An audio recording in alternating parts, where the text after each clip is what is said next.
Hello friend, এই হলো সেই গোমতী নদী, যে নদীর কারণে প্রত্যেকটা মানুষের, নদীর পাড়ের মানুষের অনেক ক্ষতিগ্রস্ত হতে হয়েছে।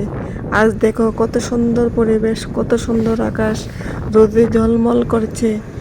আর একটু মুহূর্তে দেখো যাদের অনেক ক্ষতিগ্রস্ত হয়েছে তাদের বাড়ির অবস্থা তোমাদেরকে দেখাচ্ছি। তারা বাড়িতে যা কিছু আছে, ধান, চাল, খাতা, লেপ, তোষক, সোফা, মানে বাড়িতে যা যাবতীয় যা জিনিস আছে সব দেখো রোদে শুকাতে হচ্ছে রাস্তার ধারে।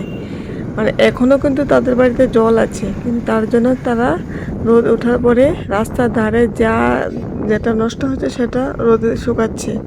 দেখো রোদটাকে দেখে কেউ বলবে যে 2-3 দিন আগেও, 2-3 দিন নয়, কয়েকদিন আগেও কি অবস্থা ছিল। সারা দিন অজোরে বৃষ্টি, অজোরে মানুষের কান্না, মানুষের হতাশা কি হয়ে গেল। এই জায়গাটার মধ্যে পুরোপুরি জল ছিল। বাজারে প্রত্যেকটা দোকানে দোকানে জল, প্রত্যেকটা মানুষের কষ্টের উপার্জন করা পরিশ্রম সব বৃথা গেল এই বন্যার কারণে। আমার জীবনে এই প্রথম এত বড় বন্যা, আর আমি এই প্রথম বন্যা দেখেছি। আমার 30 বছর বয়সে আমি কোনো দিন বন্যা দেখিনি। এই দেখো জুতাগুলি ভিজে গেছে, তাই রোদে শুকাচ্ছে। এরকম প্রত্যেকটা দোকানে দোকানে অবস্থা খুব খারাপ হয়ে আছে। এই যে প্রত্যেকটা দোকানে মাল সব বার করে রেখেছে, দরজা জানলা কিছু দেখা যাচ্ছে না। আর এটা মসজিদটা পুরো ডুবে গেছিলো। তারপর আমরা গিয়েছিলাম একটা ব্যাংকের কাজে।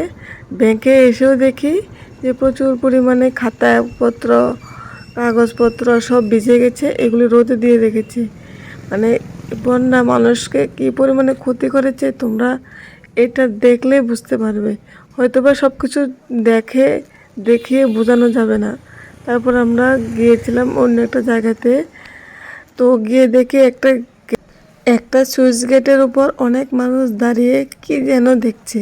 কি দেখছে সেটাই বুঝতে পারছি না।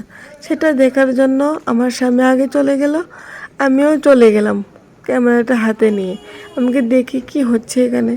গিয়ে দেখি এখানে প্রচুর পরিমাণে মাছ ধরছে সবাই মিলে। মানে দেখো মোবাইলে হয়তো সবারটা আসছে না, কিন্তু অনেকেই মিলে এখানে মাছ ধরছে।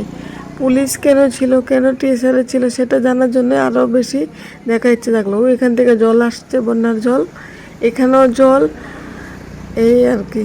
তো দেখো আমাদের ত্রিপুরা গোমতী ডিস্ট্রিক্টে যে পরিমাণে ক্ষতিগ্রস্ত হয়ে